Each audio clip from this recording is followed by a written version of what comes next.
that is a hole in a dark, dangerous cave. So there's a whole nother set of what is going on. You could also give them that, like, if they've done this before, they're probably intelligent enough to know who is the weakest person in that party. So like, I think it would make total sense that a group of angry attacking cannibals would be able to judge more or less who the lowest HP members of your party are, right?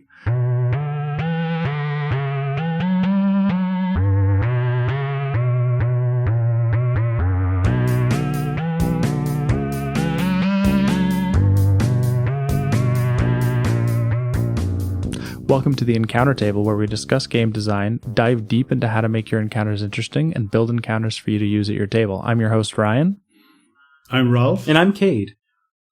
Today we're going to talk about how we can use tension in order to push your players forward, keep your encounters interesting, and keep the flow of your game moving forward. A lot of you are probably thinking right now, tension. We just spent the whole last episode talking about stakes. So what makes this different than stakes?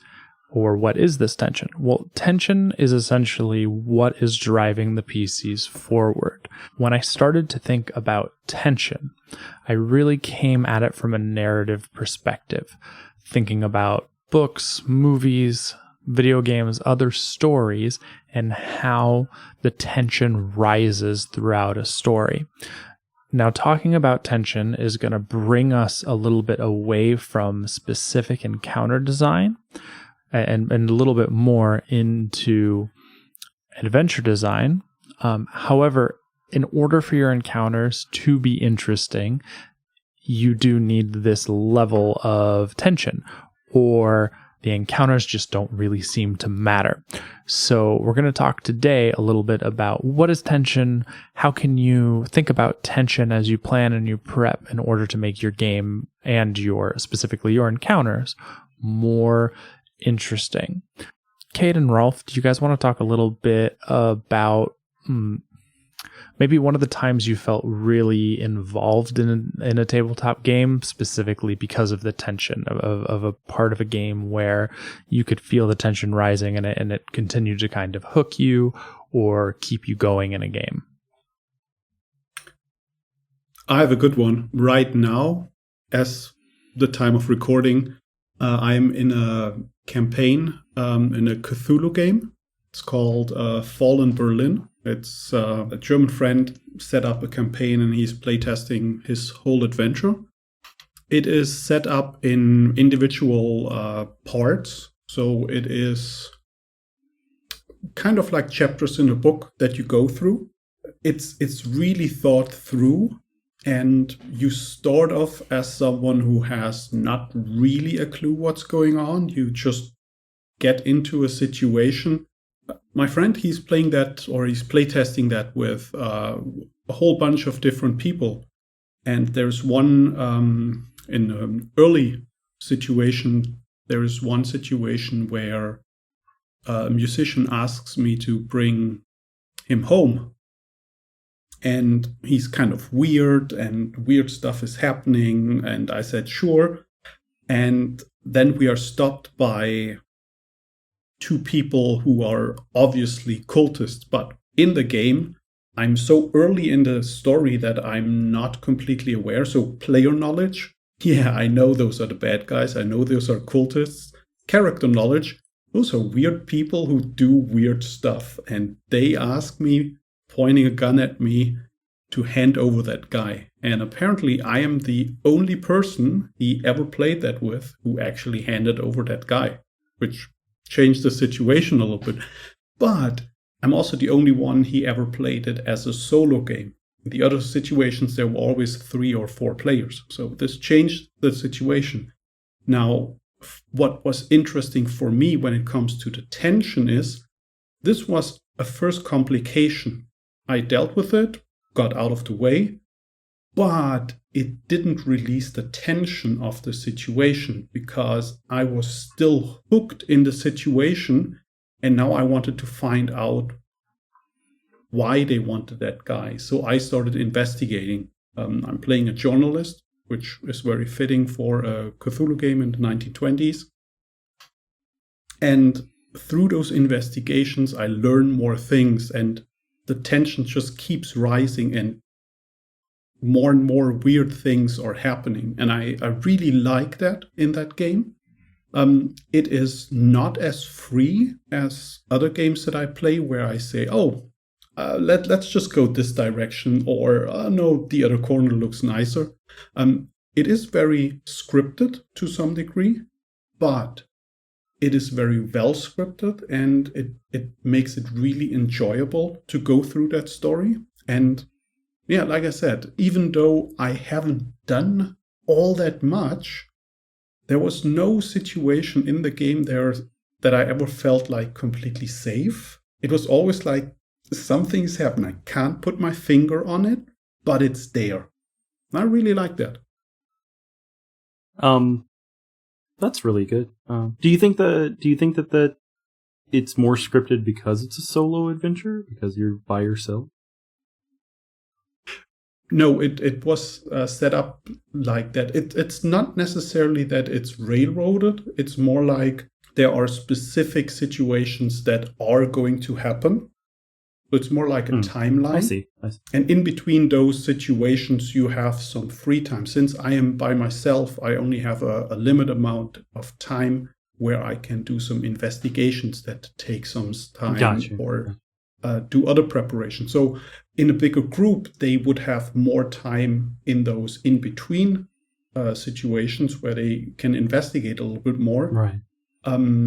But it's the same idea. It's a timeline where specific things will happen.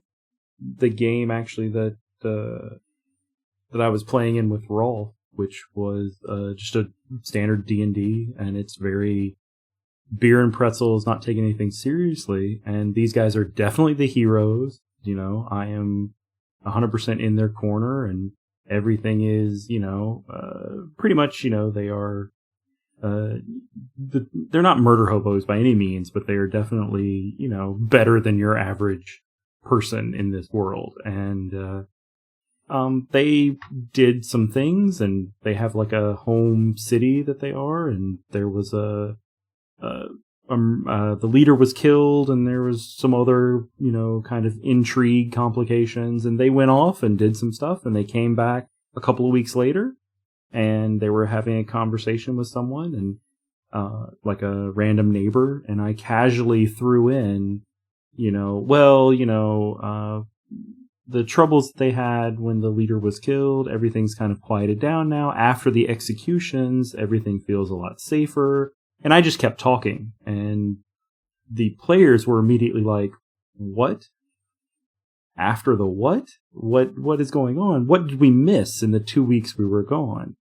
And so, yeah, I think that directly goes to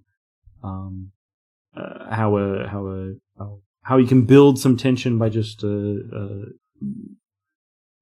leaving things out, or not even focusing on things, but like, sorry, I'm not really sure exactly how to say that. Not focusing on, not highlighting the information or highlighting the scene, but like just dropping in a little nugget and seeing if they notice. If they don't notice, then the tension's not going to rise. But if they do notice, then yeah. Yeah, that was definitely a fun situation, because, like Kate said, we basically just came home middle of the night, so we just noticed that some papers and everything written in our house was missing, but nothing valuable. And we didn't think much of it. And the next morning, one of us went to the baker and got some breakfast. And the baker was just talking casually. And that was at the end of our session. So the whole tension keeps going, because it was like, yeah, I told you about all that stuff. Let's call it a day. And I was like, what? No. So I think you both really hit on one of the types of tension I'll talk about here in a second. But so again, I came at this from a narrative perspective. So when I started to think about tension, I kind of came up with like 3 sort of ways to think about what tension could be. One is an escalating conflict. So if you were to do maybe more of a military style campaign, or you were to read something that's usually read something that's more about sort of having 2 parties going at it, what you usually end up with is an escalating conflict, right? Can I throw in something on that real quick, Ryan? So a good example is there's a writer who he does a lot of Roman historical fiction. Goldsworthy is his last name. I just read a book by him called The Fort, and it's all about a siege on a fort. And the whole thing is about how the people inside this fort are dealing with this rising tension of more troops and less food, and just like, but it's I think that's a very good point that you made about a militaristic type way to raise tension. Or it could even be between 2 different parties, right? Exactly what you're talking about. How does the conflict between these 2 people escalate? My classic example of this as an elementary school teacher is the Butter Battle book. It's a Dr. Seuss book that starts out with 2 people guarding a wall, and they get increasingly more bizarre and large weapons to face each other off. Great children's book if you've never read it, by the way, but it is exactly that same idea. How does a conflict continue to grow? The second one I talked about was growing risks. And it's, again, all of these things are kind of similar, but I would say that it's slightly different in that this is more like the stakes are getting bigger and bigger as the story progresses. I'm in trouble. My whole town is in trouble. Oh, the whole kingdom is in trouble. Oh, the whole world is in trouble. This is a very classic video game sort of thing. Oh, you start out doing some task that is, you're going to collect fruit or whatever.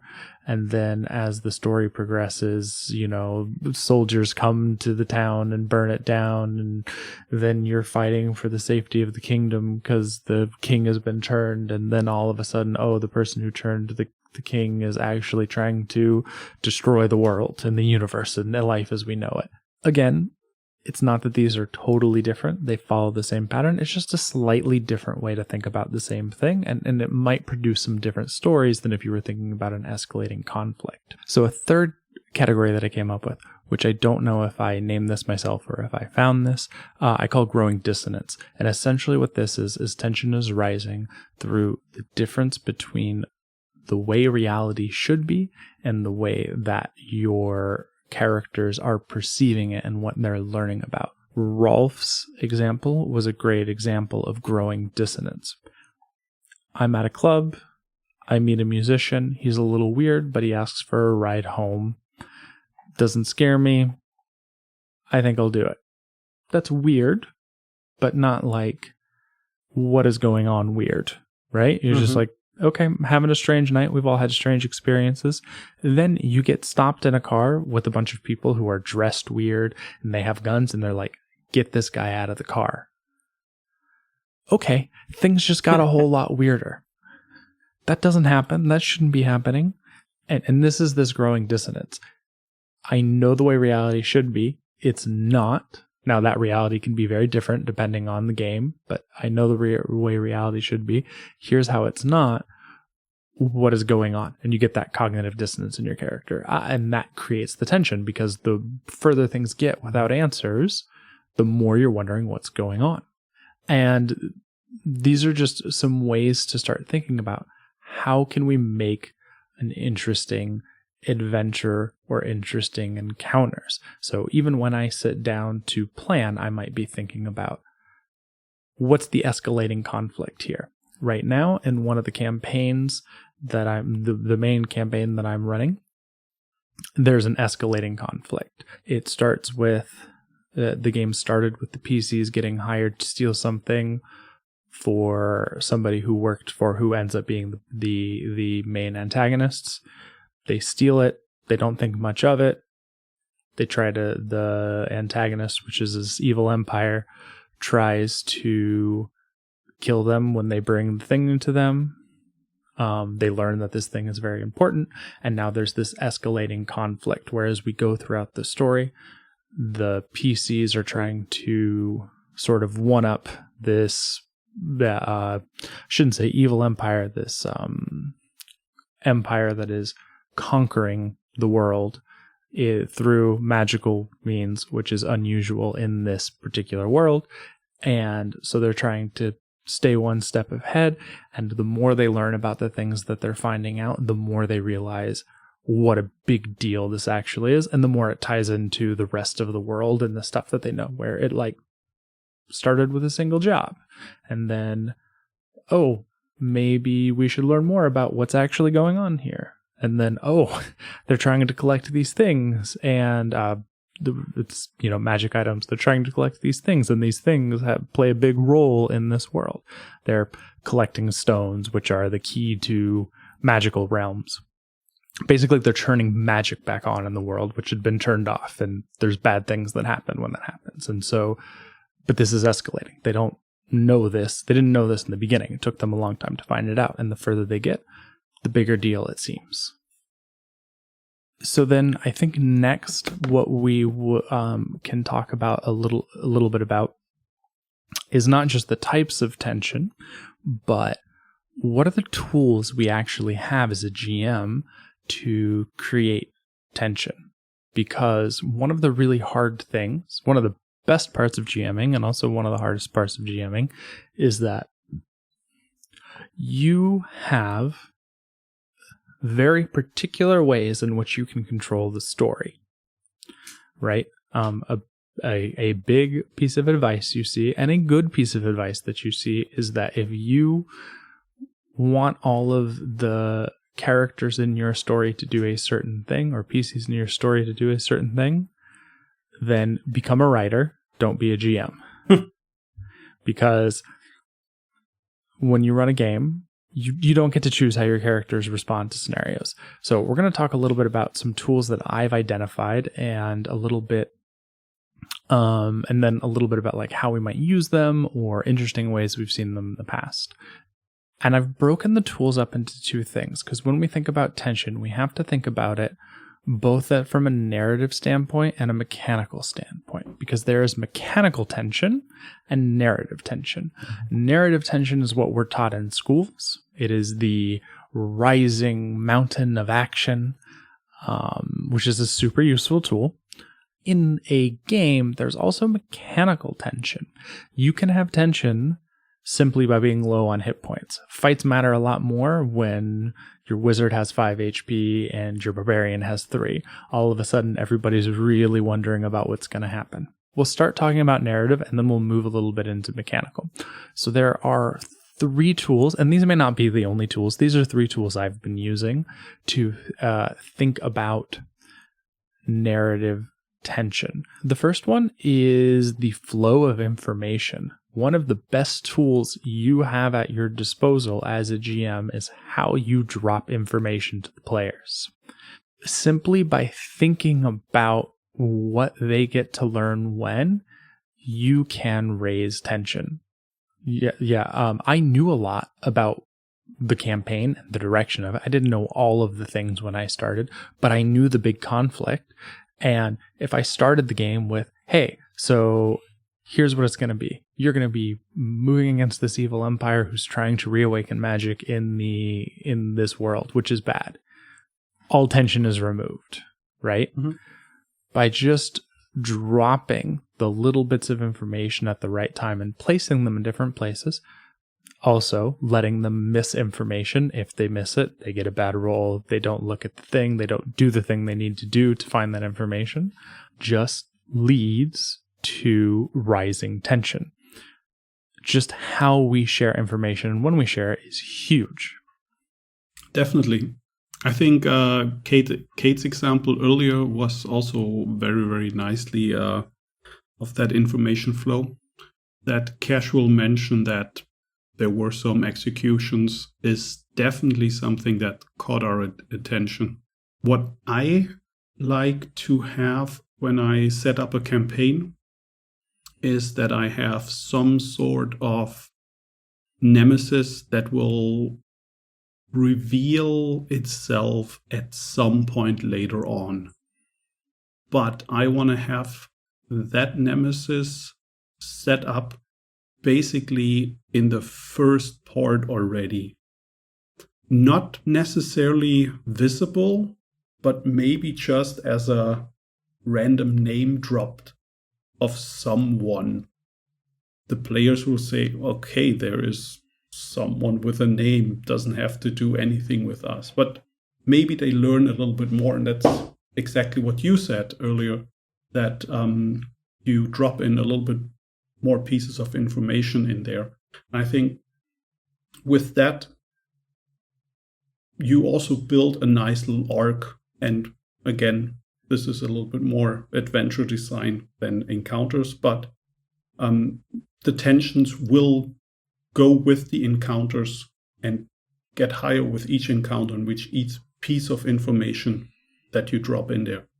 I think one other thing that's kind of cool about RPGs or going along with this information flow, something to think about, and this is a tool from writing as well, thinking about who is narrating what, because you can also get a lot of power in that in your information flow. Unreliable narrators, maybe there's a PC who's telling you, not a PC, an NPC who tells the player something, but it's what they hear is not all quite true. Or they believe it to be true, or there's a perspective on it. I think another thing to think about with information flow, we could probably do a whole episode on just like what are the different ways you can share information, but really, really think about what you're telling your players, how you're telling your players, and when you're telling your players.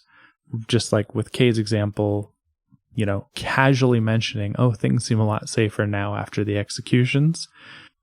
It tells you so much. It's a little piece of information dropped at the right time, but it tells you so much. This guy is okay with what happened. This isn't okay. This thing is probably not okay, right? And it's those little things that can also, when has he told him? He told you at the end of the session. Do not underestimate the value of dropping a game on a cliffhanger. That's a big point that I try to do when I game sometimes, is try to have certain times where I'm like, I'm going to try to hit this at the beginning, I'm going to try to hit this at the end, because it does lower and raise the tension. One thing I was going to say about dropping information, it's that same game. I've really enjoyed running that game. That same game, I use a lot of things where things are mentioned with books, and like they find a book, they read the book, and it's part of a story or something that they hit, and then a couple of sessions later, something from that story shows up. I did that a couple times, and yeah, there's a lot of things in that game where it's little pieces of information, and if they're paying attention, then they notice that it cycles back into the story later. In the game that I was talking about, one thing that I've done is, so one of the characters is, in his backstory, he has run into these things that are supposed to be fairy tale beings, and they're like evil fairy tale beings, basically. So I incorporated some mythology in it. There's all sorts of fairy tales and things, not all sorts of, but enough that were at the beginning of the campaign that have slowly tied into the story. Like those kinds of things, what information you give, when, how it pays off later is huge. Do not underestimate the use of this as a tool, because you get so much ground on this. Yeah, I would agree. Yeah. Another narrative tool are the challenges that PCs face. This is a lot more blunt. This is just, I think, a little more direct. It could be the specific creatures that they're facing. It could be the situation that they're facing. If you were to think about, say, castle in real life, or evil villain's lair, or whatever, probably the most tactically sound thing to do would be to leave whoever is strongest standing outside at the gate and being like, you're not going to get in here. I got a dragon. I'm chaining him up outside, out front. Good luck trying to get in. But that's not how it works. No. Right? First it's the kobolds, Yeah. then things get the lizard men, and then it keeps going, gets harder and harder and harder until you get to the dragon at the end. Is that the way it should or would work? No, absolutely not.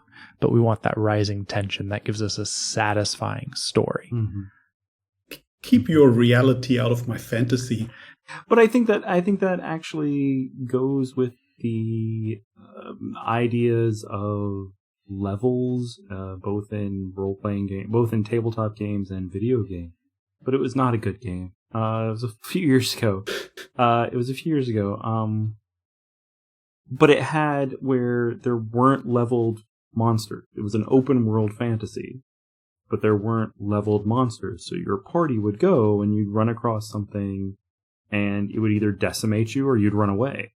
It wasn't like most typical things where you couldn't access the mission until you'd reach a certain level kind of thing. It was just you came across an ogre, and if your party wasn't ready for it, then the ogre killed you. You know? And that actually made it a very tense game. You're talking about tension because like you didn't have the DM or the AI is not going to let me, fight the dragon until I'm ready to fight the dragon. Yeah. Yeah. And I think that comes back to a session 0 thing. I think there's definitely some serious fun in I'm going to wander around and hope that I survive. And there's definitely some serious fun in I am going to follow to the climax of the story. It all depends on what it is you want out of the game, right? And then the other one, did you have something to say about the challenges there, Ralf? No. Okay. I think we covered it pretty much. It is always nice to have those individual tiers. And as Kate mentioned with video games, in video games we often have those individual waves of enemies, specifically in those shooter games or something like Diablo, where you go in somewhere, you kill a bunch of stuff in one wave, you pick up whatever they dropped, and you get ready for the next wave. The next wave is going to be a little bit harder, either because there is a little bit more enemies or they are a little bit stronger, but you picked up something that you can use, so you might be a little bit better. It's also something fun to play with. But yeah, it just rises the tension through difficulty of the challenge, which is perfectly fine. I'm not saying anything against it. I like to raise the tension through other things a little bit more. When it comes to that, I like it a little bit more narrative. But they can go together because, like, I hate keep using this one game that we're playing, but I'm having a lot of fun doing it. So, in the one D&D game I'm running recently, the players have gained some magical item, and knowing the type of game that it's been so far, they immediately were like, "Why? Why do we have these powerful items? What the hell's about to happen?" And they were psyching themselves out. They were building the tension themselves.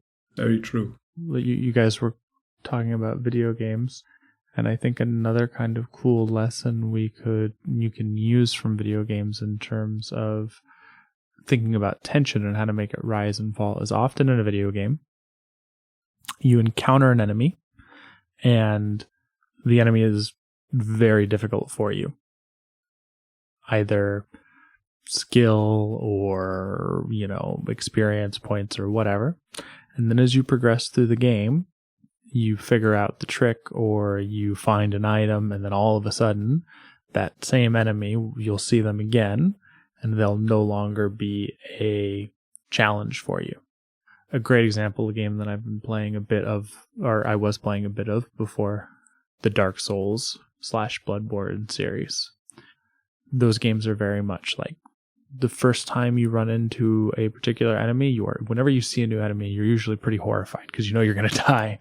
And as you slowly like learn the attack patterns of the enemy and you level up your things a little bit, like either make your weapons a little stronger or your character, you come back to that same thing and you're like, oh, I can rip through like 4 of these things now, no problem.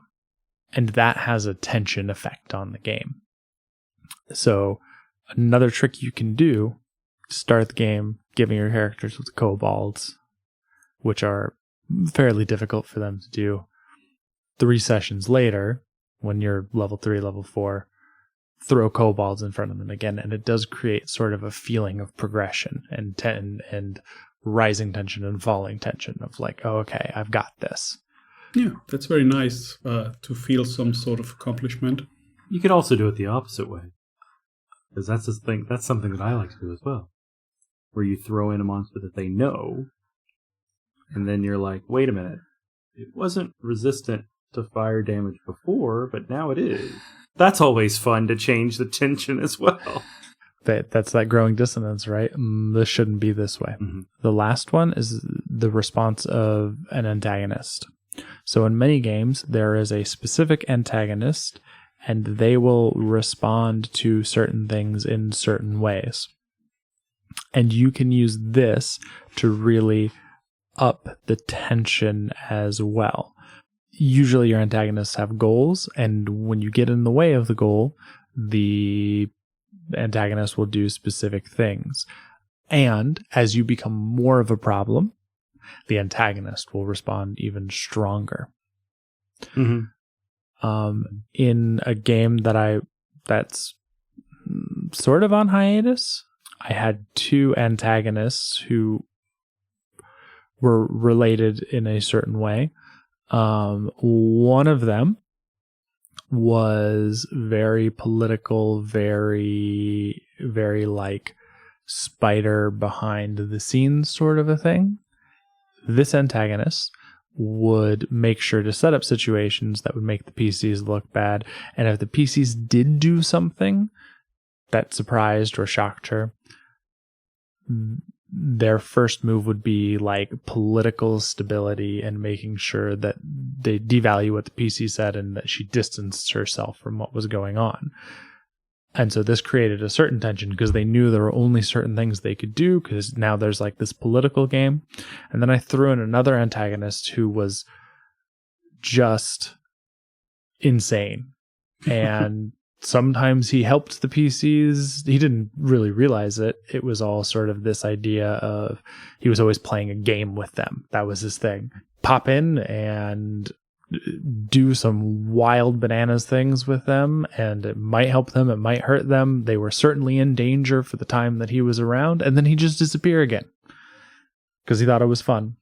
And that also created a lot of tension because it was like, well, we might wake up underground in another plane of existence tomorrow because Crazy Man will come and get us. So thinking about how who the antagonists are and how they respond to situations can also create tension. Well, that example of the crazy person that is very powerful, you see that in a lot of media, actually. Q from Star Trek, Mixel Click, I think it is, from Superman, like just an insane person that has a lot of power, or a person that has no clear agenda or goals that you can see, that's just messing with you. You can see that in other forms of media, so it must have validity in some way, I guess, as a way to raise tension, or it wouldn't be something that would be used in narratives. A different type of antagonist and reaction and throughout a campaign would be that when the players encounter that antagonist the first time, the antagonist doesn't have anything at that moment against the characters. They can just walk away from a situation, knowing that they might lose that one little battle where they lose some of their mooks. They don't care.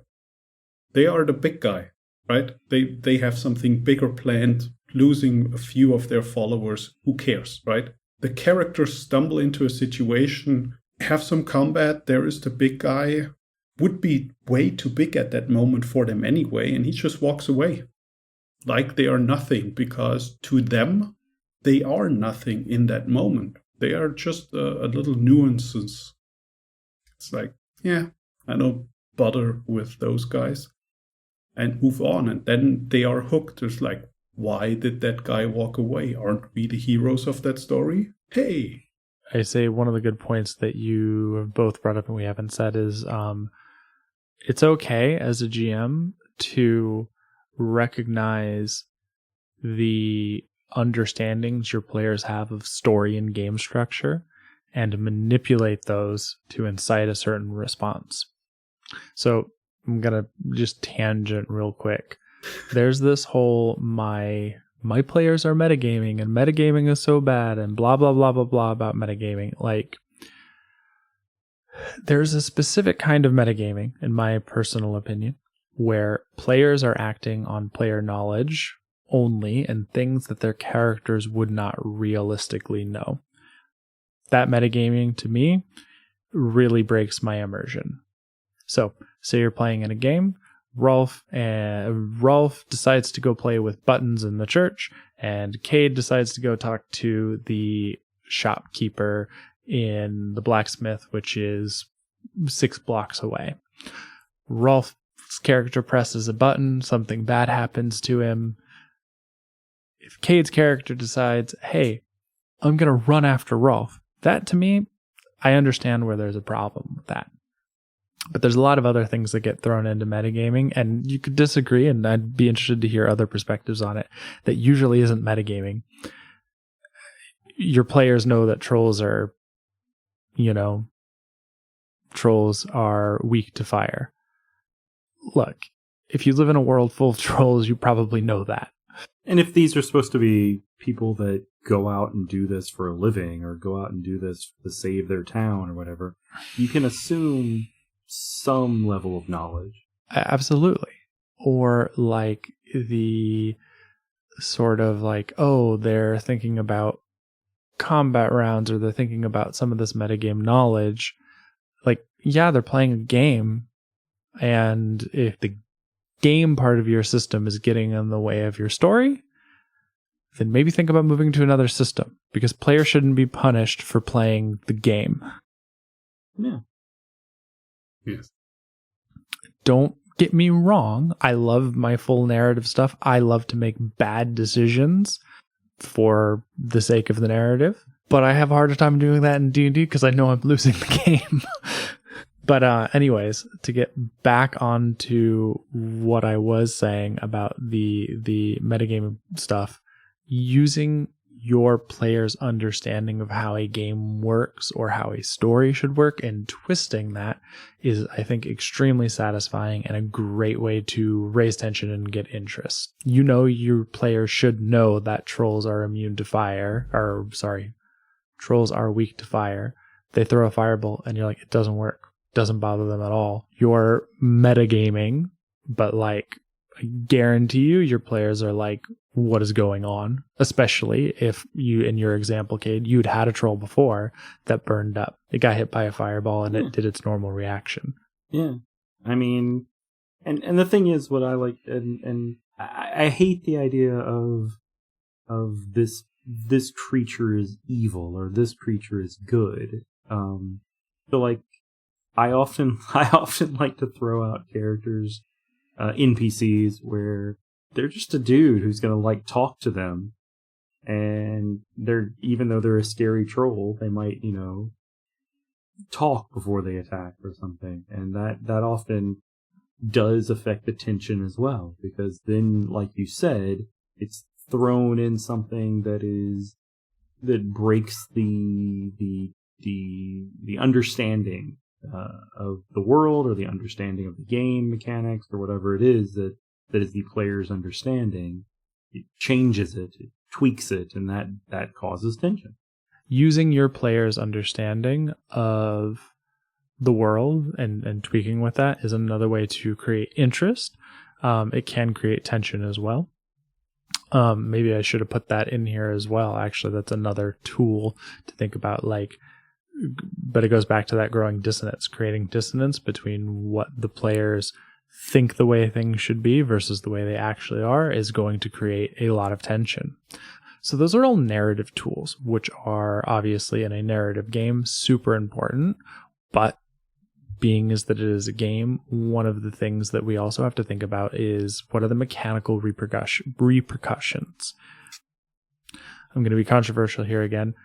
I do feel like when you play a game, if you're playing a game and the mechanics are not reinforcing the narrative themes that you have, then that's fine, but that game is not doing anything for your story. Yes. I can make D&D into whatever I want, but it's not D&D doing that, it's me doing that. Exactly. Yeah. So I'm going to talk about the mechanical ways that you can increase tension, focusing a lot on the bigger sort of games, because some games have this baked into them. I think like you were talking about with the clock in Blades in the Dark. And can you talk a little bit about that? Because I think that's a great example of tension. I love that. I love that mechanic.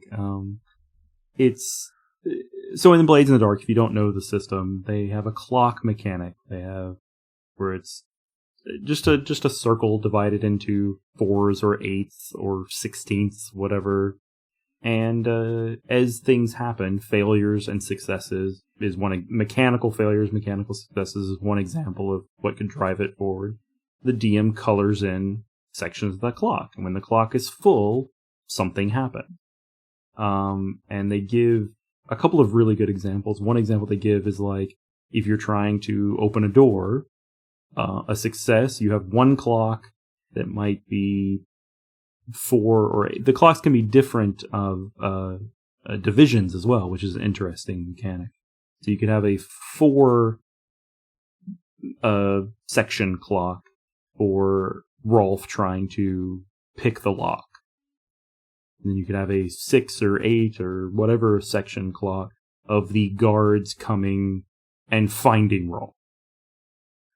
So, for example, if he rolls and he fails, then that's, 1, 2, or 3, depending on the level of failure, sections that are colored in on the guard's coming clock. And then if he succeeds, then depending on how well he succeeds, that's the number of sections that are colored in on the I'm picking the lock clock. And that's just one example. There are other better examples of how the system works, but it's an idea of a time limit that is baked into the system, which is kind of a cool idea, particularly when it comes to raising tension. My favorite example of tension being represented mechanically is in a game that I've never played, but I've always really wanted to. Dread. Dread is a horror game, and was this the Jenga game? Yeah, the resolution mechanic of Dread is that there is a Jenga tower, and every time you want to do an action, the GM says pull 1 block, pull 2 blocks, pull 3 blocks. The second that Jenga tower falls over, your character dies. So the more things your characters are doing, there is a rising tension, a literal tower rising in front of you with tension, and then at a certain point, it falls over because you would knock it over. You accidentally hit it, or you aren't able to pull a block anymore. I think that is one of the best representations of mechanics directly impacting tension. I think both of the things that we've talked about are representations of a time limit. A great mechanical way to enforce tension is creating a time limit and a reason for the time limit to exist. So you could do something like you are investigating a mystery. You have 8 hours to solve the mystery. Every time you go to talk to someone and figure out what you're going to do next, that represents 1 in-game hour. That immediately raises tension. Mm-hmm. Because the PCs know, hey, we got to do this. If we don't do this in time, we fail. You could do it a bit broader in 6 months this thing is going to happen. If you play role-playing games, you're probably familiar with the cartoon Avatar, which I finally saw the whole thing thanks to an excessive pollution year. So we watched the whole thing in my classroom. One of the rising tension points there is they eventually find out that there's going to be an eclipse, which, if you're familiar with the show, is a huge problem for the bad guys. And there's a rising tension to how do we make sure that we are ready to fight on this day. That deadline, that clock of this will happen at this time can be a huge tool in getting the tension to rise. Another one is increasing difficulty. So this goes hand in hand with we talked about before, the PC challenges. What are you throwing in front of the PCs? Things generally in a story, in an arc, in a dungeon, things will get harder. There'll be like ups and downs, but generally speaking, whether it's because you have less resources or less options, or just because the actual difficulty of the things you're fighting gets harder, you're going to want those things to rise if you're shooting to create tension and create a story arc, which I think many people who play games are. I'm sure there are people who are looking for reality simulators, but I don't think that's the vast majority of people who are playing a game. We want to tell a good story. We want an interesting story and a fun game. And so you definitely want to be increasing that difficulty over time, not just leaving it flat. Another piece of internet advice that gets floated around a lot that I take a little bit of issue with occasionally, especially when it pertains to a game like D&D, is there's a particular creator of D&D, Mike Merles, who said, I don't actually think about the difficulty of encounters. I just put whatever it is where it makes sense. In the context of a world, I can get that. Like if you get a choice about where you want to go and what you want to see. But in the context of, say, a dungeon, I think that's problematic, especially in a game like D&D, which is all about level design and challenge rating and a combat-driven game, right? But no, I was just going to say, if you're investigating a cemetery, there's a big difference between, a ghoul and a rite, or a ghoul and a necromancer. They both appropriate for the setting, but one's going to kill everybody and one's not. Yeah, it's not fun to just be like, well, just cemetery, there's a lich. I know you guys are level 2, but, think like when your example talking about the video game, if there was a cemetery and they were roaming around it freely, there was no path, then sure, put in something that's scary and make sure there's a way around it and to totally avoid it, and that there's a choice in interacting with it. I think that can be cool because that can be terrifying and interesting. But if you're talking about a dungeon, even if there's a path around it that they might have to find, there's still kind of a track mentality. Once you put somebody in a dungeon or in a castle or you're putting them on a track, which is fine. It's not a bad thing. But then make sure that track is a story arc and not just whatever you cobbled together. Yeah. So increasing difficulty, right? And then and this goes along with narrative stories as well. Think about Indiana Jones and the Last Crusade. He starts by having to duck to make sure he doesn't lose a head.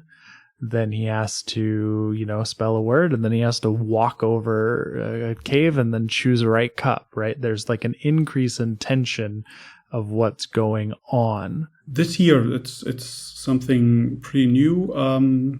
There was a game jam on itch about Lumen games. Lumen is a system that based on those shooter games where you shoot waves of enemies, they drop loot, you finish your mission, you go back to your headquarters, you gear up for the next mission, and you go into the next wave. So it's always that game loop. The design of those games, you have the tension in the situation, but if there isn't a story that arcs the individual missions together or puts them together, there's no tension in the storyline. So we could have mechanical tension by increasing waves and still not have the narrative tension if we don't have a story that puts it all together. Now, I created a game for the Jam Cleanup Crew, The idea is that you are helpers of soul detectives who guide lost souls into the beyond, but there are bad guys who want to eat those souls because they give them some weird power. Now, you are called to a case. The soul detective deals with the soul, but there's enemies coming, waves. You kill them. The stakes get higher with each wave. Sure, the tension gets higher with each stakes. But if that's it, then after the mission, that story is over. So my recommendation in the game text was create a nemesis together with the players. Doesn't have to be the GM. The system is set up in a way that the GM can run a game without much preparation. But if you say together we have a certain nemesis, then those missions make sense in an ongoing story. Then you can actually turn downtime between the individual missions into a storytelling part of the game where you say, oh, we're not just gearing up in downtime. We're not just healing ourselves. We're not just getting better weapons. No, we also deal with finding out what the nemesis might be doing or where the nemesis might be. Or maybe we set up a trap for the nemesis and try to lure them out. And with that, you can introduce a narrative tension into the game that by design not necessarily has that tension built in. So I'll talk a little bit about the last sort of mechanical tension I've identified to use. And remember, this is the list that I'm giving here today is by no means a definitive list, and there's nothing else outside of it. These are ones that I've come across. Resource strain. In games like D&D, this would be less true if you were playing Genesis, Savage Worlds, games that are designed to support the idea of every single combat encounter mattering. But in games that are about resources, which Dungeons and Dragons, Pathfinder, you can drain resources. This could be resources like spell slots and HP. It could also be, if you're doing overland travel, wilderness, things like that, could be supplies, could be arrows, could be those types of things. Because the lower your players get on resources, the less likely success is for them. I mentioned last time, I've really found a way to make Dungeons and Dragons sing by including a lot of overland travel. You know, exploring a map and having all sorts of weird, interesting things on the map, but also giving them a time limit and having them track resources. And the reason that works is because the longer they stay out, the more the tension rises just by the fact that they only have so long they can be out there. They only have so much food. They only have so many arrows, and they only have so much time before the antagonist acts. Not necessarily a resource drain, but a similar mechanic is in Cthulhu games when you have the insanity counter. There are problematic parts with the insanity counter that are ableist, but the idea behind it that you lose your mind with more and more encounters with the unknown horror goes in the same direction. In the beginning, you don't care if you get into a situation where you lose 5 or 10 points. But the closer you get there, you're like, oh, okay, I really don't want to do that. I have to do it, and I really need to roll good right now. And again, this raises tension similar to, oh, I'm only at 5 hit points, but there's still three enemies standing. So it adds another layer to it because it's a different kind of losing yourself. Losing hit points is losing life. The sanity counter is a little bit more narratively grounded, let's put it this way, that drives the story of the game. But it's also a mechanical way to show how this goes. Yeah, anything like that, which is essentially a ticking clock of what's going on, and in a game that's ostensibly a horror game, having that sort of choice between the more I interact with things, the less likely I'm going to make it through is definitely something that reinforces the narrative that it is trying to tell. Well, I'm just going to ask, would you guys make a distinction between resource management and a ticking clock? Like if you're running out of water because of a siege, or you're running out of water as you travel in a cave or whatever, is that a different form of a ticking clock? And then I just want to throw out a game like Torchbearer, if you're familiar with this game. It's by the makers of Mouse Guard. Basically, you need to get stuff to continue going. So it's like it's a definitely very high resource management type of dungeon crawl, where if you don't succeed, then you don't have the necessary equipment or resources to continue. I'd say it's the same, but not, because yes, all of them are counters, and you count different things. But I think when it comes to clock mechanisms in a situation, that is different than to something like counting arrows. I get to choose if I shoot an arrow or not. I don't get to choose when I roll bad that the clock of the guards that try to find me gets colored in. I think that might be a little bit different when it comes to actual timekeeping. When I say, okay, you got to be done in 8 hours, also not my choice. So I think the bookkeeping of my things and that resource drain is something I maybe have a little bit more power over, how I use those resources. The stuff happening with the time is a little bit out of my hand and a little bit more in the rolls, but it goes in the same direction. It raises the tension similarly. I was going to say essentially the same thing. Typically, you have a little more control over resource drain. Typically, time is a little more out of your control. At the end of the day, I think it's more important to think of both rather than to like lump them together and not, even if they end up mechanically kind of being the same thing sometimes. No, I agree. I was just throwing out a little devil's advocate kind of idea. No, it's a great question. One of the few games I'm playing in is a monthly game, Numenera.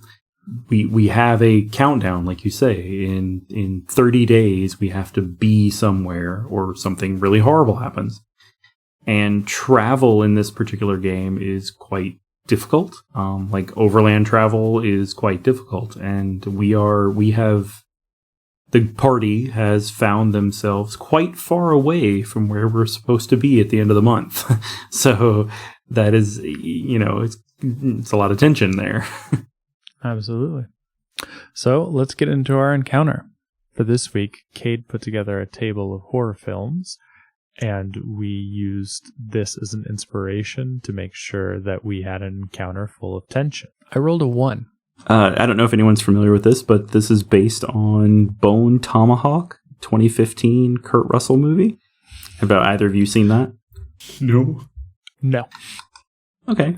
Well, I'll give you the short synopsis of the movie, and then you can help me build a counter. We can use it to build an encounter around it, Ryan.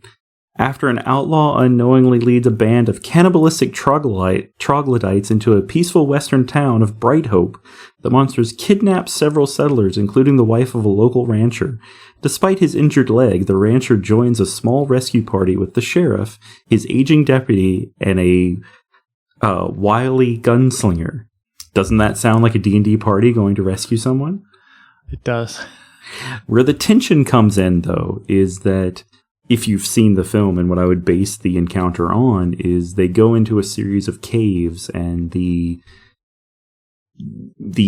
people they encounter, these cannibalistic group of people, are not what they expected them to be. Are much more violent and much more scary. So I think it would raise tension in the sense of it's an unknown what you're going after. You're going into their territory. it's one of those situations where I don't know how you would do this with a party, but I think you could pull it off, where it's they're being picked off one by one. So, not something we often talk about, but if you really wanted to go with the horror theme, this is a case where I would start thinking about system. That's where I would start, and I would definitely, if we wanted to run this movie as a game, I would probably run it using Dread or some kind of modified version of it, depending on the group you were playing with, because it would work really well for that.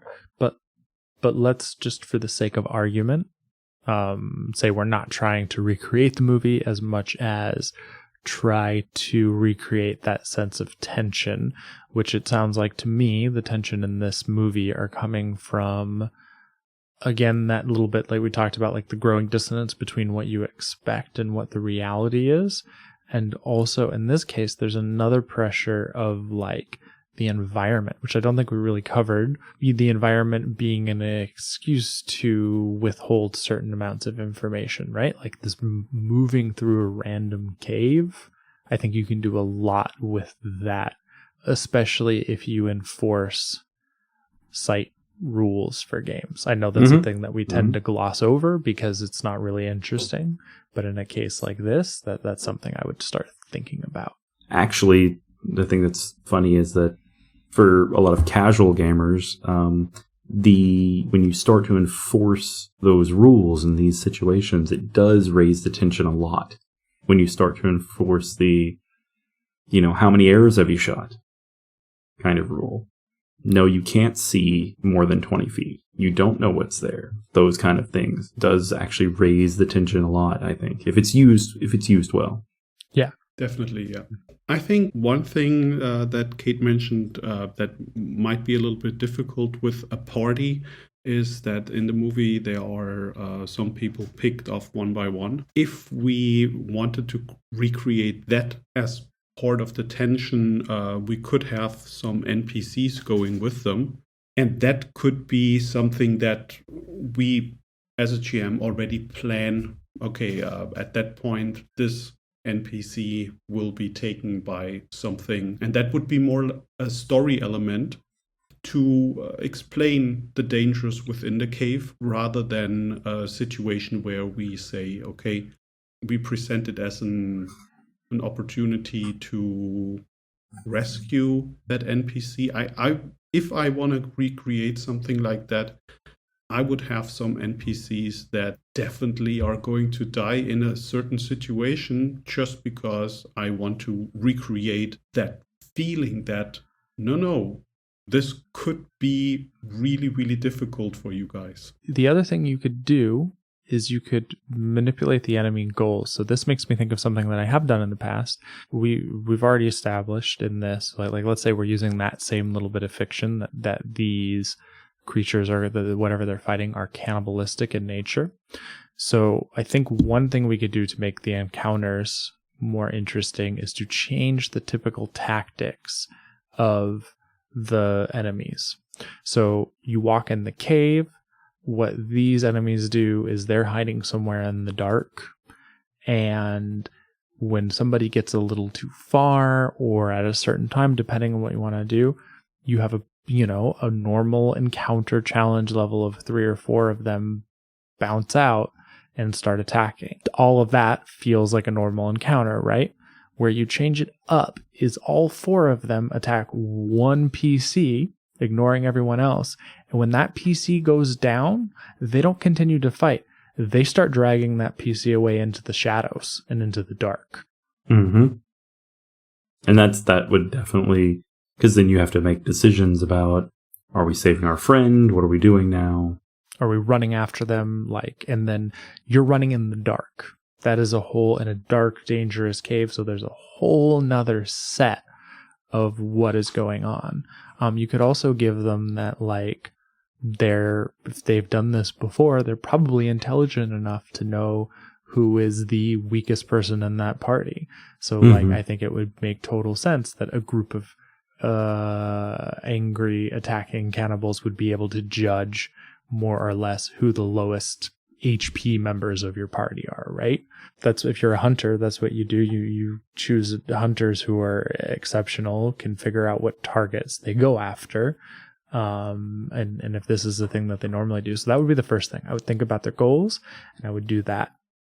So they're going in this cave to rescue an NPC who's been captured, or because there was this attack on the town, or because they were hit. And then you get into this first encounter. Oh, this is a normal encounter. Things jump out of us in the dark. Wait a second. They all came out of the dark and they're beating up our wizard in the back. Oh, the wizard's down. Fighter, get there. Oh, wait a second. They're dragging the wizard away from the rest of the group. Oh, they're more than 20 feet away from you. You can't see them anymore. How are you going to have like lots of crawl spaces in the cave too that are extremely difficult for the party to manipulate, but these people who live underground, right? Because this is what they do. And you don't necessarily then need to kill the PCs if they get dragged away. There's other things you could do with them, right? They're locked somewhere in the cavern or whatever, but you want to raise the tension? Start having one of your PCs not just getting to roll death saving throws, but getting dragged away from the rest of the group.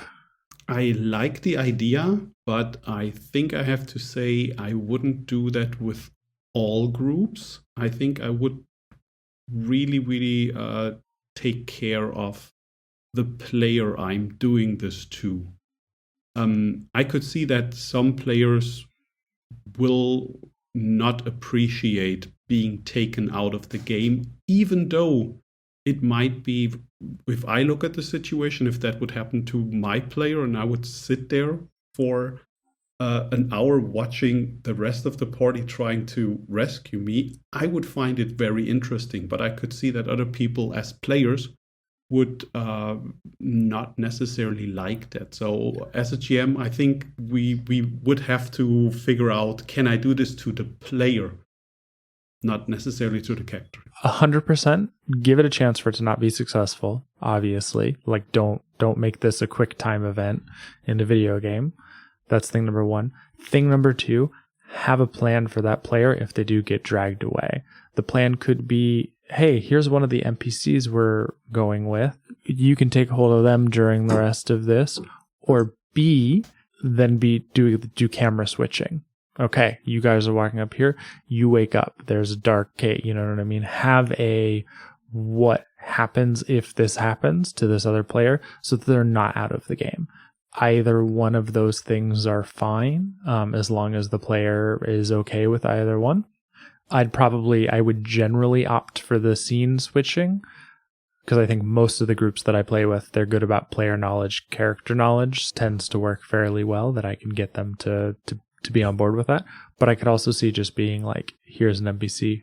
We played a Call of Cthulhu. The one is actually a mission right out of the back of the book, and Kate's character got shot trying to get somebody's attention, and immediately there was another NPC there for Kate to take over, be really crappy to play the rest of the game with 1 HP, nearly dying and bleeding out. So yes, I totally agree with you. Have a plan. Go ahead, Kate. But also with the camera switching as you described it, that could be a way to raise the tension, because you could describe, like you said, the characters may not know what you're describing to the other character that's locked in a room, but the players will hear it. You could describe the sharpening of knives. You could describe the, laying out of instruments you could describe them, possibly butchering one of these NPCs, depending on the level of gore that's acceptable at your table. With horror games, you also have to have those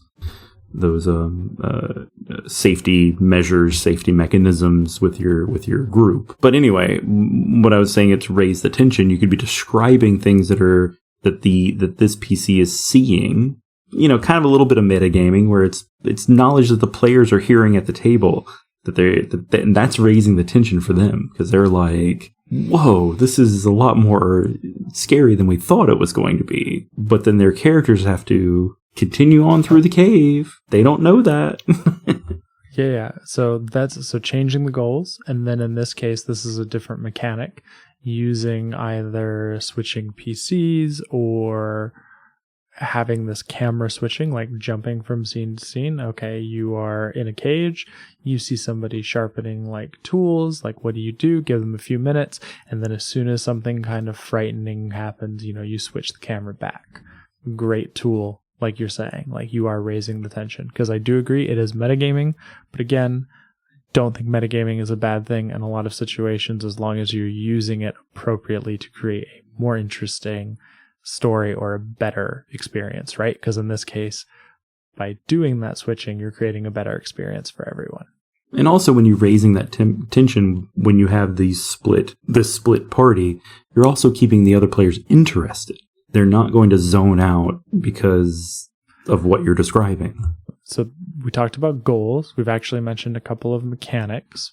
Choices. And I think we've outlined them, but let's be a little more explicit. What are some of the choices that characters are going to have with impact? Specifically the encounter when one of the PCs is taken, or overall the scene? I think let's talk about the specific first encounter. We outlined whether or not to like run after them. That's the first thing, right? There's going to be consequences for trying to navigate themselves through this cave quickly, both like physical consequences of like hitting stuff and all of that, but also the consequence you are running headlong into an enemy area, and we know these enemies are ready to ambush you. That's already happened. I think interesting take would be to differentiate if we are going there as a party without any NPC or with a party when an NPC is with us. If an NPC is with us, they probably care more about the primary person that was taken that we are about to rescue than if it's just a party. The party might say, okay, we can rescue that other person later. Let's get our friend first. So then we would have possibly a tension where we have in between the different people, like the NPC wants to go after their friend, and we want to go after our friend. So this might be a role play situation where we have a discussion, or we might even split the party. Or we could decide, hey, going after our friend, at least we know where they went. We're not going into the dark. Maybe you find your friend there as well. So there could be a discussion happening depending on NPC with us or not. And also when you have those choices, if you have, as simple as we need to go left or we need to go right, depending on it, that also is a thing that raises the tension because either choice could be the wrong one, or not the wrong one, but the more detrimental. Yeah, I think there'd be a lot of choices in the layout of the cave, and I might think of the whole cave as a single encounter where you're running into things, and because you're I think we've talked about what is pushing things forward, right? The tension part of it. The tension is somebody is in dire need of help and left unattended. The consequences, they're going to be possibly eaten. So then mode, I think this is going to be combat and skill. I don't think there's a lot of room. There might be some social and negotiating with the NPCs, but I think mostly in terms of what we're offering as a GM, our combat and skill check, like navigating through the cave, is going to be definitely skill based to a certain extent, but primarily how your PCs are responding to the combat and the sort of unusual way that these enemies are going for combat. Stakes.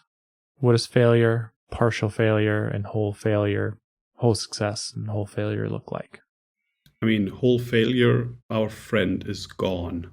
And partial, if we assume that the NPC that we are trying to rescue in the first place in the cave and our friend are being taken to the same area, partial failure would be that they already started on the NPC.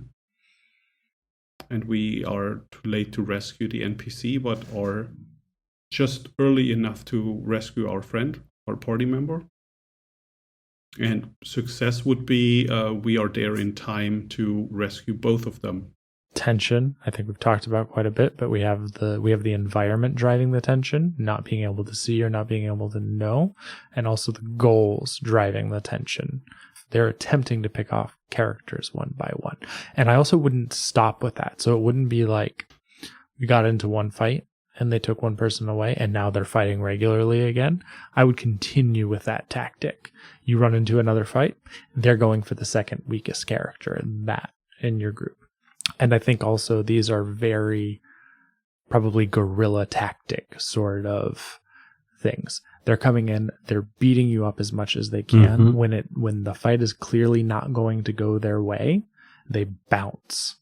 And they probably have something set up that acts like a trap, where they use the environment that they are used to, give them an advantage. Either attack from a vantage point where we could get into terrain where they have an advantage in their attacks, or that they have some small passage where we have to go in single file, and then they drop some rocks in between the group and split the group that way to pick off the weaker end. There's tons of stuff that you could do when you think about guerrilla tactics within a cave. Tunnels In the ceilings of the wall. These are supposed to be like, whatever they are, they're supposed to be like, they describe them as troglodytes, but like messed up cave dwelling beings. These things can crawl through the wall at full speed, no problem, where if your party tries to use their little side tunnel passages, like it's going to take you forever because they're literally, spelunking caves, but this is their home. I think we could also play a little bit with the individual senses. We're in a dark cave. We don't know where we're going. We see some sort of light flickering. We get hope. And then there's just an opening to the outside that lets in some light, but there's nothing. Or the other way around, we hear something that appears to be far away just for us to turn around the corner, and it was just a weird coincidence of acoustics that something is way closer. So we could play with those elements a little bit more too, and this would probably be more appropriate in a horror game, to really drive down this whole dark feeling when it comes to describing the cave. Yeah, I think you could also start you could do something. This is a really cool piece of advice I heard on another podcast called Roll Up and Die. And he talked about how in a Call of Cthulhu game, he would describe the scene to the character. You look around in the cafe, you see the person in front of you, you look up on the news, it's flashing things underneath. Flight 707 is down. I don't know, let's say the character's name was Rodney. Rodney is damned for eternity. Filter those things off like he's, that's the bottom of the news. And the player would be like, what? And he's like, oh, you look, it's not there. You didn't see that. Inserting little bits into your description of things, after, and you could create a system for this, or you could just start deciding at what point you do it, like you see this and then this and then this, and, describe something that's weird and horrifying. And then as soon as they look at it, you're like, oh, no, there's nothing there.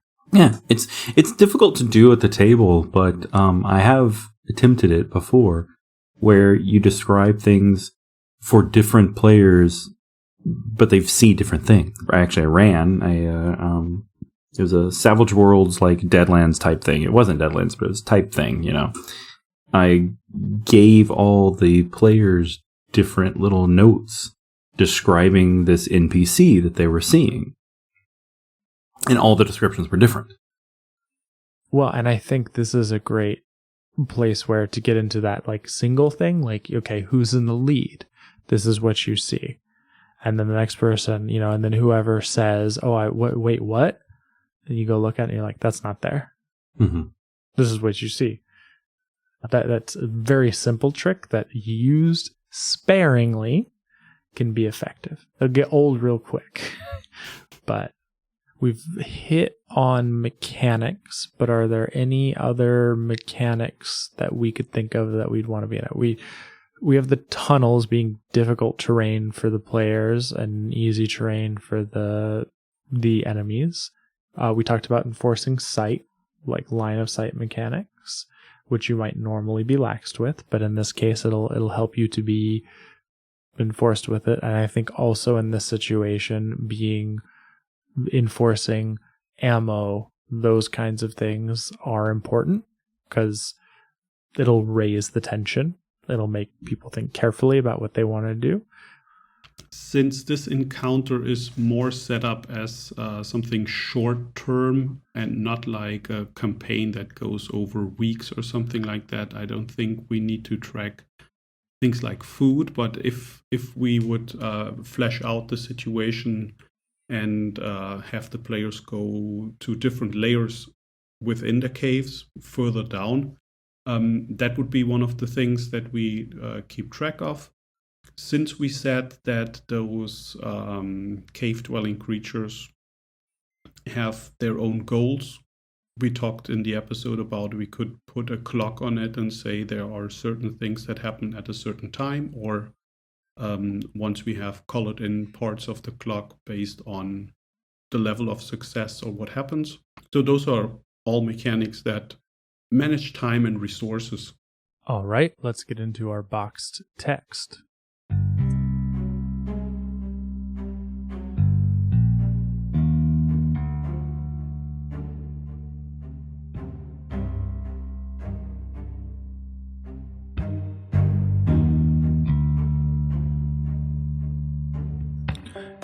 You were just here to rest, passing through the town.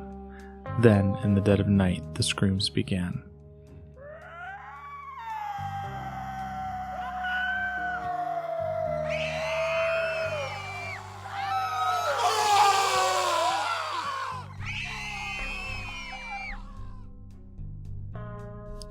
They came through the town, snatching some of the villagers. They left just as quickly. Everyone in town has been asking for your help all morning. They say the party is the only way to get their friends back. They say cannibals live in the caves, and that's where they came from.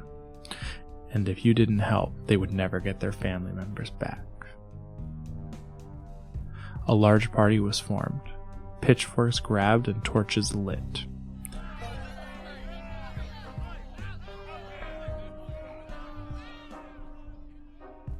Then you started to enter the cave together, the darkness playing tricks with your vision as small shadows dance along the walls. One of the townsfolk yell as they start to get dragged away. 4 humans, or human-like somethings, seem to jump out of the walls. Roll initiative.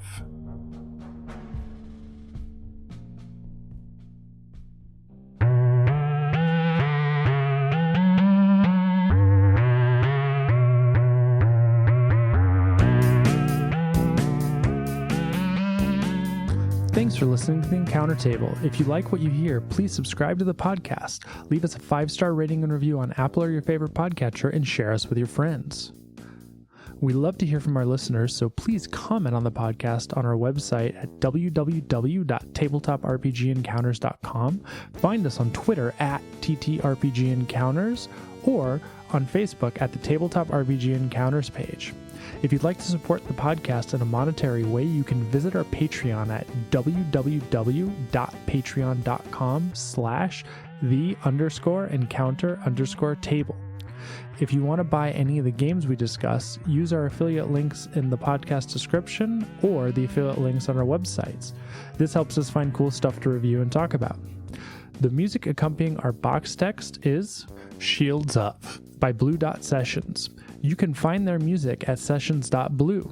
You can find Ralf on Twitter at WooDaRPG, that's at WUDERPG, or buy some of his games at woodarpg.itch.io. Kade is a real person you can't find on the internet.